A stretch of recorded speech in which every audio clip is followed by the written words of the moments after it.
I'm Matt, a journalist working at a publishing company. I'm in my 16th year with the company, turning 38 this year. After graduating from college, I moved to the big city, chasing a dream in the publishing world. Since joining the company, I have devoted my entire life to my work, in order to obtain a life in the city that is the envy of everyone. But despite my savvy efforts, reality hit hard. I remained an average, stuck with dull editing and proofreading tasks. Life at work and at home lacked fulfillment, and I grew increasingly fed up with it every day. Matt, yes. One lunchtime, I got called in by my boss. It seems the sales of our travel magazine are dipping. The usual features won't keep the readers around. Spice up the content of the articles a bit, will you? Yes, sorry about that. Our company is a general publisher, dealing with a wide variety of magazines. I handle a travel magazine that covers tourist spots in each state, but this type of content often overlaps with what other companies publish, which is a drawback as it tends to become stale. Have you been delegating the on-site research to your juniors lately? Yes. I mainly check and proofread the draft articles for the magazine. When I was new to the company, I used to visit the sites myself and travel around the country to do interviews, but by this age I had more junior staff and no longer had to take on the tedious task of interviewing people. In truth, visiting tourist spots in various places would yield the same results no matter who went. I did not want to do labor-intensive work. Isn't the reason you can't write engaging articles because you've been relying too much on your juniors for the research? My boss had seen right through my slacking off, and I ended up getting lectured about my work attitude. Indeed, the magazine's sales had been notably declining, often becoming a point of discussion in company meetings. If next month's sales don't improve, I'm considering transferring you to the General Affairs Department. What? No. The General Affairs Department was known in our publishing department as a catch-all for odd jobs and errands. There is a lot of work involved, and overtime is commonplace. It was obvious that it was a lot of troublesome work. If you don't like the sound of that, how about you do the on-site research yourself for a change? Me? Yes. Instead of leaving it all to the juniors, why don't you cover tourist spots that you'd personally recommend to our readers? Okay, I'll do it. When the boss orders, a regular employee like me has no right to refuse. The research for next month's article was already done, so any new article I write would only be published the month after next. Little did I know that the quality of the article would determine my fate. That evening, I returned to my one-bedroom apartment and collected the mail that had piled up in my mailbox. There were ads for real estate, newspaper subscriptions, and flyers for the local supermarket's flash sale. As I skimmed through them, I found a postcard tucked among the ads. What's this? On the back, it read, "Notice of Riversdale High School class reunion," with the date, time, and venue, along with a section to confirm attendance and the organizer's contact details. A high school reunion. I can't believe I'm getting an invite after all this time. It's been 16 years since I left for the city. I come from the middle of nowhere. From a village on a remote island, no less. Just getting to the mainland takes a 2-hour ferry ride. Life on that tiny, cramped island was peaceful in a way, but without any thrills. It felt unsatisfying. That's why I hated the countryside and quickly left for the city, where I was going to have a rich life that would be the envy of the country people on the island. Back home, the usual paths were either moving to the city or staying on the island to work. Mostly, those were the only options. Many of my classmates did not leave their familiar rural villages. Some took over family businesses that had been running for generations, while others got married following village customs. In a way, it was a carefree country life, but as a young man I had ambitions. Going against my parents' and relatives' wishes, I left the island alone. Since then, I've felt somewhat reluctant to return, and it's been a long time since I've been back home. I wonder how everyone's doing. Looking at the postcards, I went back to my memories of 20 years ago for the first time in a long time. Among those hazy recollections, there's a page of my youth still sparkling brightly. Next to my family home was a cozy little inn called Hall's, and the daughter there, Natalie, was both a childhood friend and classmate of mine. We were close enough to commute to school together whenever we could, and I always harbored a tender affection for her, but never mustered the courage to confess before graduation. After moving to the city, I found out through a call from a close friend that she had secretly liked me back.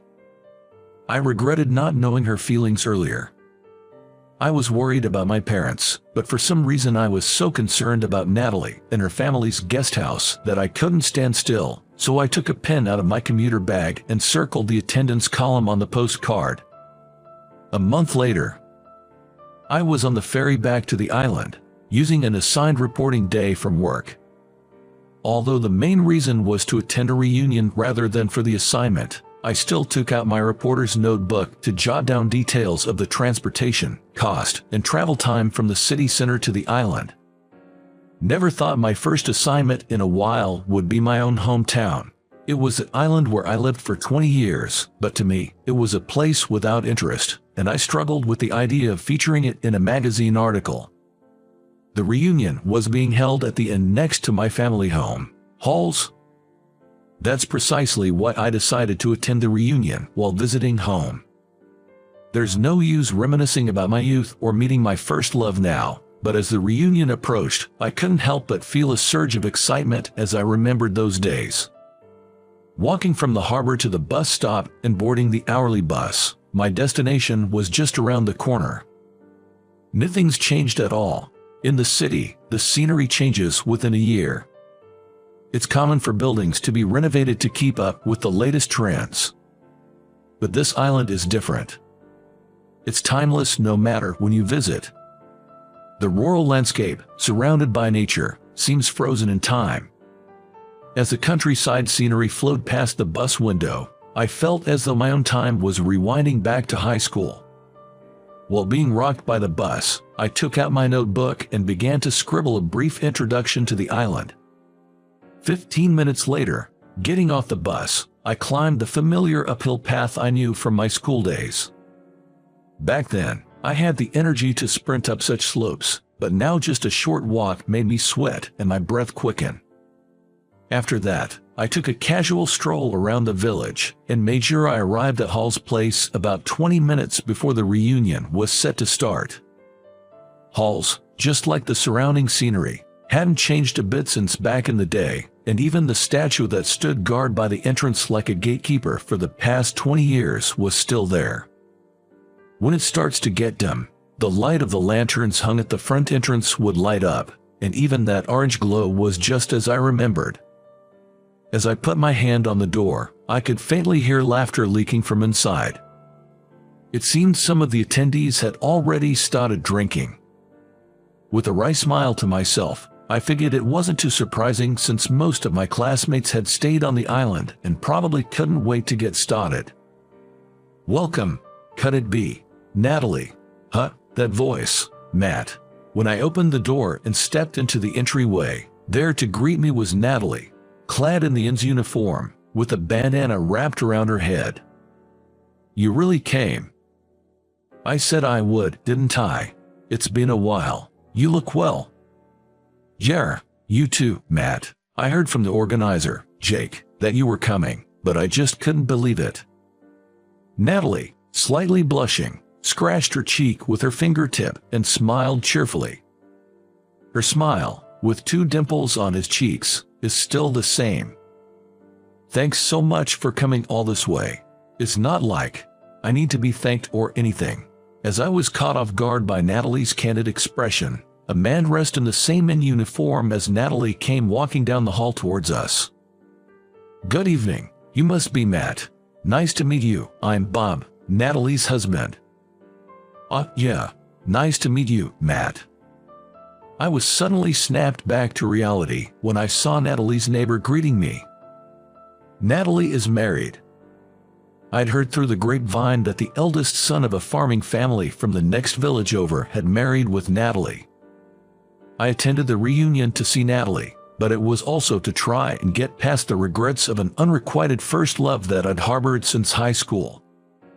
Looks like everyone else is here except for you, Matt. It's a bit early, but shall we start the reunion? Natalie said with a smile, assuring me inside. I took off my shoes, stored them in the cubby, and followed her into the hall. Matt, you're late, man. Come on over here, quick. Jake, it's been a while, I said as I sat down next to Jake, who had signaled me over enthusiastically as soon as I entered the banquet hall. Jake was my closest friend since high school, and since moving to the city, the only people I'd kept in touch with were my parents and Jake. Are you doing well? You've really become a city slicker, huh? Wearing such an expensive-looking suit and all. Nah, it's nothing special. Jake had become a fisherman, taking over his family's business after graduating from high school. There were supposed to be 2 other people living in the city attending the reunion, but it seems they canceled last minute due to sudden engagements. I hear you've been slammed at work. Must be a hassle to head back to that tiny island. Moving to the big city has changed you, huh? Yeah, maybe. Sure, city life is flashy and fun, I'll give you that, but the island has its own charm. That's what I believe, anyway. As Jake chugged his beer and talked, I found myself at a loss for words. The other 2 felt much the same, I reckon. This time, it was just a chance to catch up with Natalie while I was home visiting. No denying it, going back to the rural island felt like a drag, that much was clear. Here you go, some more shrimp for you. Oh, I've been waiting for this. While Jake and I were deep in conversation, Natalie came over with a big smile, bringing some freshly prepared shrimp. The table was loaded with luxurious plates of seafood, and the high school friends chat got even more lively. Despite criticizing my hometown as a boring backwater, reminiscing with friends made me strangely buoyant, and before I knew it, I felt my frustrations clearing away. Around these old classmates, I could relax. No need to put on airs. So, how are you doing these days? Me. Yeah, you, Matt. You must be doing well for yourself, right? Tell us some stories about the city. Natalie plopped down between Jake and me, and one by one, the others joined in the conversation. Before I knew it, I became the center of attention. I'm working at a publishing company now. It's busy work, but putting a magazine together with the whole team is pretty rewarding, I'd say. Wow, look at you. Publishing is something way out of reach for a farmer's second son like me. Hana, Matt, you've got a different vibe than the rest of us island bumpkins. I'll admit, before I left for the city, I wanted to prove something to my parents and my classmates back home. I'm not meant to be contained by this countryside, I thought, rebelling and moving to the city. But the reality is, I'm stuck at work, with no remarkable success stories or achievements to boast about. I used to brag about being respected by my juniors or being in the boss's good graces, getting dragged to business golf or nightly drinks, but that was all just to protect my pride. You're cool, Matt. What? All of a sudden, Natalie, sitting next to me, watched me with a smile, chuckling in her typical way. It wasn't just her smile, but her bright laughter and subtle thoughtfulness that were so characteristic of her. Matt, remember how you used to get lost in school all the time? Hey, don't bring that up. That was decades ago. Haha, sorry, it's just nostalgic. Memories from 20 years ago flooded back, and I couldn't help my tearing up a little. After 2 hours, the reunion came to a close, and we headed to the after-party at a bar. Good job, everyone. You too. Natalie, aren't you coming to the after-party? As classmates started to leave the venue, I noticed Natalie staying behind with her husband, Bob, at their family inn. When they finished cleaning up, I approached them.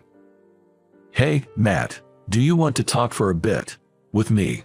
I was a bit shaken, not expecting Natalie to ask me out. But once today's reunion and interview is over, I would not be returning to the island for a while. This might be the last chance to talk with Natalie. We sat down on the back porch of the inn, quietly looking out at the garden. Natalie seemed uncharacteristically hesitant, her face downturned. Back in school, she was always the one to break the ice with shy me. Tonight, it was my turn to lead the conversation with Natalie. "What's up? This isn't like you, Natalie." "Is that so? It's been 16 years since I last saw you. Maybe I'm just nervous." "Natalie, you were never the type to be intimidated by anyone. Talk like you used to, no holding back." "Yeah, you're right." Natalie lifted her face and turned to me before speaking. "Today, honestly, I was really happy. You came to the reunion. Come on, don't exaggerate." "No, I'm serious. Our family and might be closing down soon." "What?"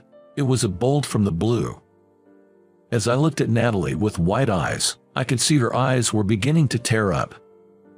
"The number of tourists has been declining over the years, and my parents are getting old. They're thinking of closing the inn. I love this job.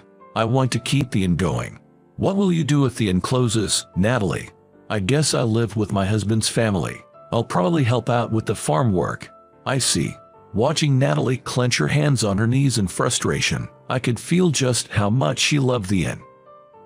In that moment, a passionate fire ignited within me that had been smoldering in the depths of my heart.